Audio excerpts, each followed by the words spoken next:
Here's a little sniff of what's coming up on this episode of Inside Trader Joe's. That's the thing that got me with Trader Joe's, honestly. If you walk in the store, I think I usually count at least 1 out of 5 grocery carts have flowers and plants in it. That's unusual for this industry. Mother's Day here is phenomenal. Just to, get yourself a cup of coffee, a lawn chair, and just watch people. The floral industry is changing so much. How? Well, there's a huge impact from cannabis, really. People say, oh, what's coming next? New products. The Bloody Mary salsa. And it doesn't have vodka in it, people. There's no vodka in the Bloody Mary salsa. From the Trader Joe's mothership in Monrovia, California, Let's go inside Trader Joe's.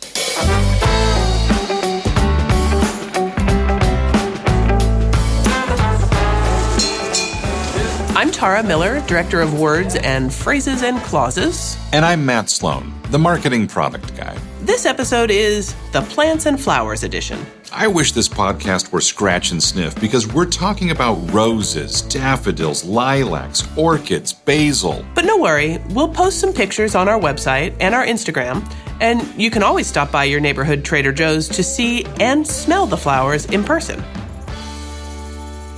Here with us to talk about plants and flowers, we have Maggie.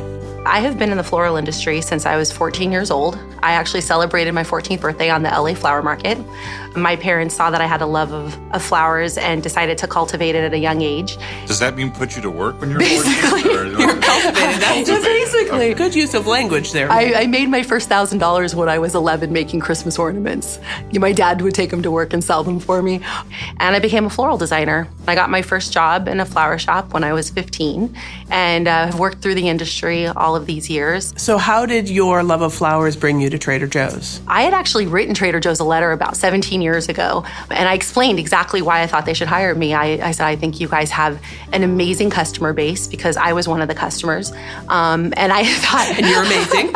I wrote the letter and I never got an answer. And then an opportunity presented itself about 3 years ago for another grocery store chain, and someone had reached out to me and asked why I wouldn't want to go to work for that company. And I said, well, I don't want to work for a company that can't quite decide do they want to support floral as a category or not? Because most retailers don't. Floral's kind of a secondary thought. And I wanted to go to work for a company that I felt was really committed to the program. And you walk in the door at Trader Joe's and they're committed to floral, Sure, like no one else. So anyway, I told them, not interested. And they said, well, what are you waiting for? And I thought, I'm holding out for Trader Joe's. That same person called me back a week later and said, you're never going to believe this, but Trader Joe's just posted a position for a category manager for floral. And I pulled off the 405 freeway and started yelling, that's my job. So I literally sat on the side of the freeway, applied for the job, sent you guys a letter. Stop looking, you found me. In my opinion, there's no industry that is more committed and harder working than the floral industry. It's not a huge profit base for most growers. They do it because they're generational. They've been doing it for so many years, and they love plants and flowers. So I love the fact that we can bring that to our customers. I expect a lot of integrity from our growers, and I expect them to give us what we are asking for. We want freshest quality, best prices, get it in and get it out. Really, if something can't sell in our stores within 24 hours, it doesn't belong in our stores. And I think that that's been the key to our success and why we have so many loyal plant and flower customers. The floral industry is changing so much today. How? Well, there's a huge impact from cannabis, really.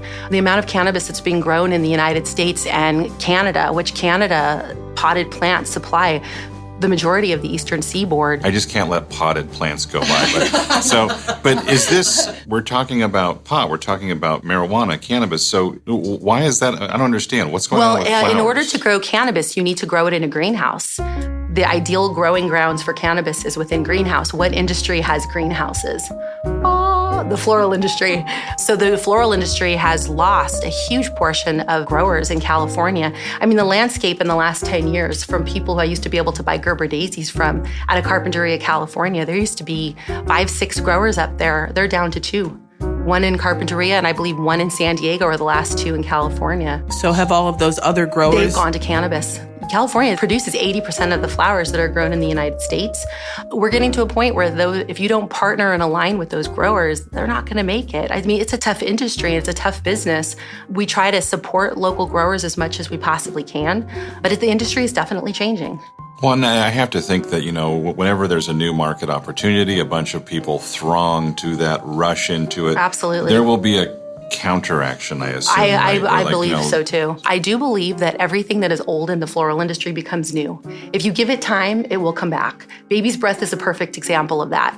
When I was a kid, everyone was like, baby's breath, it's carnations. And now some of our best performing SKUs are carnations and baby's breath. Eucalyptus is another one that has taken off. Who would have thought eucalyptus would be one of the most popular items in our deck of single varietals? I see a lot of people online saying that they buy eucalyptus from Trader Joe's and they hang it in their shower. Does that visual aspect of popular culture have an impact on this? I mean, like if you see something like this is hot on Pinterest or Instagram. I think to a certain degree it does. I mean, we did an opportunity buy this year that was on Pilea plant, which is probably one of the most Instagram plants out there. If you're a plant person, you know what Pilea is. It has been referred to through history as the Chinese money plant.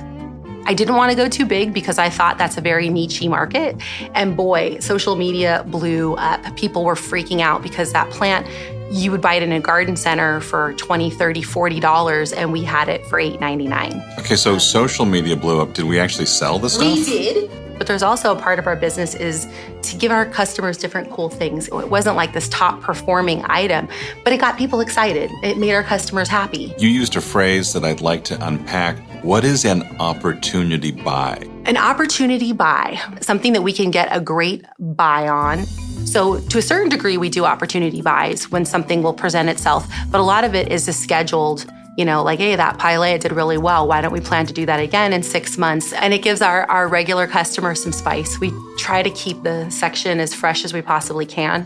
I believe that most of our customers buy for home consumption, for individual consumption, which is very different. It's a much more kind of a European approach to floral. Talk about that some more. If you go to Europe, and I was driving from Holland down into Germany, driving through residential streets, and every window you drive past, there are flowers and plants in the windows. Everybody. Plants in the windows. In the United States, people kind of question, do I want to spend the money on this for myself? That's the thing that got me with Trader Joe's, honestly. And one of the things I brought up in my letter is that the customers, if you walk in the store, I think I usually count at least 1 out of 5 grocery carts have flowers and plants in it. You don't see that in any other retailer. You don't see everyone walking around the store with plants and flowers in I'm their hoping carts. to make it like 3 or 4 out of 5. I know. We're getting there. We're getting there. Well, and I think what happens is when you walk into Trader Joe's and you see that big bunch of flowers and it's like $6 or $7, it doesn't feel like a luxury. Yeah. It feels like, I'm worth that. Exactly. I can buy that for myself and it'll make me feel good. It'll brighten up my kitchen or it'll brighten up my office. But when something is $13, $14, $15 at another retailer. Our goal is to make it when you walk by, you can't resist it because you're like, wow, that is an unbelievable price. I was just at a Super Bowl dinner and my mother-in-law came up to me and said, hey, one of my friends was posting on Facebook that she had bought roses at Trader Joe's and that they were going on 2 weeks. And I said, that makes me so happy. That's what our whole goal is to be able to give people that extreme value and to be able to have that lifestyle. In Europe, in particular, there seems to be a better appreciation for the life cycle of a plant. So people like to see it starting really small and growing up and then going through the blooming and then actually fading from bloom. Whereas here, I feel like a lot of people, it's like, I want to see the flower now. So how do you talk with growers about that? It's interesting you asked that because I was just meeting with probably our biggest bulb supplier in the Midwest. There's this particular style of bulb plants that you see in Europe where the bulbs are planted above soil. Whereas in the United States, the bulbs are planted below soil. And I absolutely love the look. It looks so natural and it's just something about it that is so cool. I'm like, do you guys do that? And they said no, because most retailers are too afraid to start the trend. A lot of mass market companies, they're scared. They don't really understand the industry and the plant material itself. So they don't want to be the one to step out and go, I'm going to make a commitment to do a bulb above soil that could blow up in your face and, have massive loss. I think for us, we're edgy enough to lead the trend. It's interesting when you go to Europe and you talk to breeders and what they say about the U.S. Well, we don't send that into the U.S. They won't spend the money or they won't appreciate it for what it is. And I'm like, well, you underestimate us, people. You underestimate us. And I just know from the growers that I deal with, they're like, you really are the only one that will go out on a limb and try something different. Everyone else wants to see how it performs. and then they'll jump in and they'll do it. I joke about the pilea because I'm like, everybody in the world's going to be growing pilea over the next year because they saw it at Trader Joe's. So that cost should come way down. Way down. There's a flower that we had in the store last year that I'm pretty sure we're bringing back this year. And I'm still not sure, is it a tulip or is it a peony? Peony tulips. Okay, so it's both. And that's not something I'd seen anywhere else. I was really thinking about our double dozen tulip success that we had last year. I don't know, for some reason it just kind of hit me. I was like, how come nobody's ever referred to it as the peony tulip? Because within the floral industry, it's been known as the peony tulip for as long as I can remember. So I decided to work with some of our bulb suppliers and specifically do a double peony tulip for this Mother's Day. Who says you can't have peonies for Mother's Day? And we'll see how it does. I think it's going to do really, really well. Yeah, I'm excited about that. They're beautiful. Hi, Tara and Matt. Through the magic of podcast editing, we're actually going to jump ahead a bit. And since that conversation with Maggie, now we're going to catch up with her in a different part of the country, in Miami, working with a bouquet supplier. A lot of moms are going to be very happy this Mother's Day. When you think about a bouquet of flowers, it's more like a prepared dish in a restaurant than you might realize. There's a recipe, and that recipe calls for specific ingredients. That recipe calls for a focal point stem, like the thing that really catches your attention. But it also calls for some filler stems and some other accent stems. Let's check this out and see what Maggie's going to do at this supplier, because they're going to build a recipe that then is replicated over and over again that'll be perfect for Mom's Day. What do you think of that, though? That's not bad. I like this, but together, no. Yeah. Just one color, either this or that. Red is such a, people don't understand, like, you want red roses for Valentine's Day, but they're produced 365 days a year. Yeah. Yes. So what does a grower do with all of the red outside of Valentine's Day when Mother's Day everybody wants color? Because it's such a pretty color combination. Okay, so we got hot pink, light pink, 2 red roses, 1 purple, and 1 orange. Orange/yellow, if you have to swap out. I think we're good. I think it looks really good. It's gorgeous. This is probably one of my favorites. All right, guys, I'm happy. We're done with Christmas. We're done with Thanksgiving. We've got Mother's Day. We have Easter done. We have anything else coming up to look at? I think we're pretty good. I'll let you get back to the podcast. Take care, everybody. Okay, Maggie, thanks for checking in with us, and we're so glad that you're doing work now so that we're all ready for Mom's Day when it comes up. So one of the things that really sets Trader Joe's apart when it comes to flowers and plants is that we have crew members who are completely dedicated to making sure that the flower and plant selection in their stores reflects their neighborhood. And we're at the Glendale, California Trader Joe's, and we're actually just outside of the Trader Joe's. And I'm here with Miggy, crew member, longtime crew member, and we're going to talk about flowers. I love plants and flowers. I have, stay-at-home moms. I have gardeners. I have local homeowners in Glendale that come by, that buy our plants, talking about what a great deal it is. They're going to, repot all of their plants in the front yard. Or if it's orchid buyers that come in, they don't buy 1 or 2. We're talking a box, a case at a time. Why are they buying so many? Well, the price point is unbelievable. You can buy a cymbidium in a basket for $19.99. You go to any of the other starting price point, $30 to $40 for a cymbidium in a basket. So what is a day like when you're wearing the floral hat? I'm thinking like the fruit hat must be like Carmen Miranda's, but this is a different hat. It's the floral hat. When I get here, it's usually at about 6 in the morning. It's like I've got my cup of coffee and I'm ready to go. I've got 3 pallets staring at me. I've got empty buckets. What are some of the things on those pallets? 3 pallets of? I have bouquets, $3.99 bouquets, $5.99 bouquets, $9.99 bouquets. I have our single stem variety. I have plants, and I have our orchids. Would you go through that much stuff in a day? Yes. Mother's Day here is phenomenal. Just to, get yourself a cup of coffee, a lawn chair, and just watch people. We could sell tickets. You could. It would be worth the ticket price. Nobody loves a mother like Glendale. There you go. That's hashtag Yo Mama.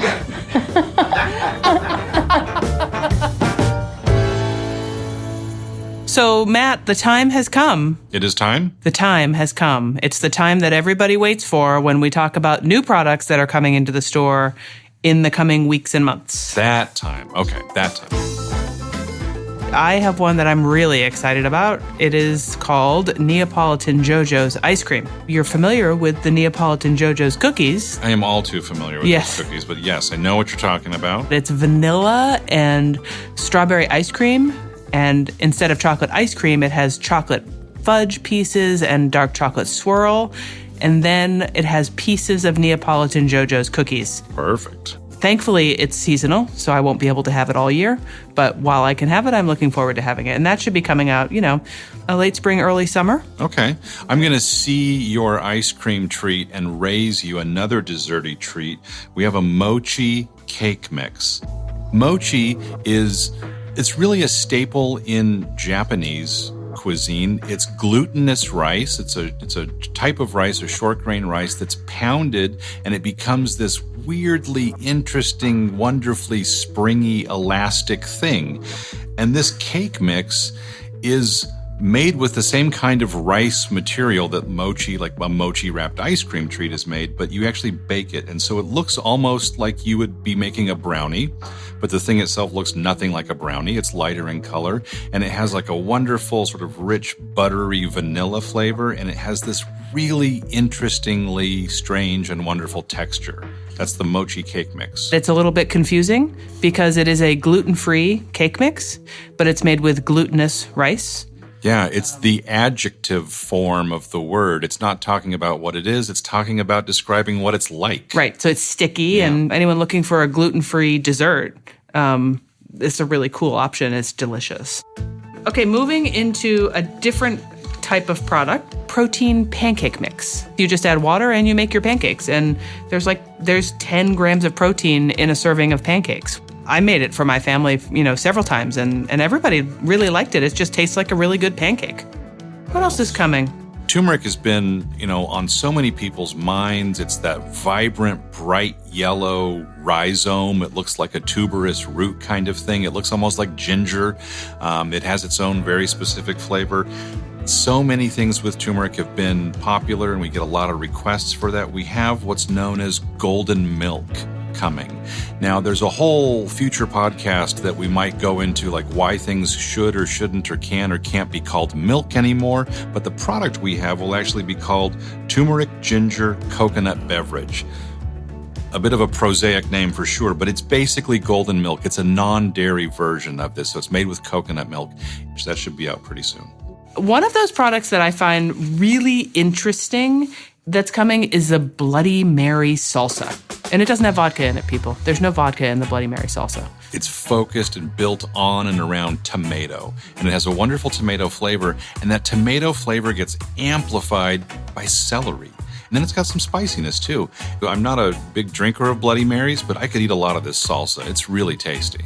One of the most adorable packages I've ever seen at Trader Joe's is for the new patio potato chips. It's a really cute package. There's a barbecue chip, a sea salt and vinegar chip, a chip that is home-style ketchup flavored, and they really do taste like ketchup. It's kind of awesome. And a delicious dill. The first time you're working through the bag, eating it, it takes some doing to figure out which chip is which flavor, and that's fun because it's a little bit of a guessing game. This is not something we're going to have in the store every day, so if you buy them and you find yourself liking them, I do recommend that you go back and get some more because they're not going to be there forever. It's kind of a summer season special. Okay, what else? The folks who are responsible for sourcing coffee for us, they're really looking for these kinds of things that you just won't find in other places. We have this new organic coffee coming from Ethiopia. It's called Organic Ethiopian Peaberry Hambela Estate Small Lot Coffee. It's from a single estate in Ethiopia, and it is a specific type of bean called a peaberry. A peaberry is sort of it's a botanical anomaly, right? So it's how the coffee cherries form and the little seed within it. And not even 5% of a given crop winds up being a pea berry. So when you look at coffee beans and they look like they're sort of split in half, usually there are two halves, makes sense, within each coffee cherry. A pea berry is a single seed or a single, using the word bean is what we all say, but coffee isn't a bean, but there's a single pea berry bean seed inside that coffee cherry. And why would you do that? There are some that say that those pea berries, because of how they grow, that they have a different concentration of flavor, that they have some admittedly nuanced differences flavor-wise. And I just think it's kind of fun. It's just that much more special to say, this is, the cream of the crop, if you will. This particular coffee has never been offered outside of Ethiopia ever. Before. Ever. Ethiopia is often pointed to and thought of as one of the birthplaces, if not the birthplace, of coffee, where, the apocryphal story at this point is there's a goat herd out wandering, and for some reason his goats are particularly annoyingly energetic one afternoon because they've been eating coffee. Annoyingly energized goats. Okay, podcast listeners, we have a favor to ask. We call this Inside Trader Joe's, and we're hoping that there's a little bit of inside information that you'd like to know more about. So ask us some questions. What do you want to know? What is it about Trader Joe's that you don't know? We are going to produce an episode that revolves around asking questions of the people who can make things happen here at Trader Joe's. So if you're so inclined, send us an email to podcastquestions@traderjoes.com. That's podcastquestions@traderjoes.com. And we'll fit in as many questions as we can when we produce this upcoming episode. We're all ears. This episode was beautiful. You heard about so many flowers and plants on this episode, but if you want to see some of them, well, come to Trader Joe's. Or you could follow us on Instagram. Another beautiful site?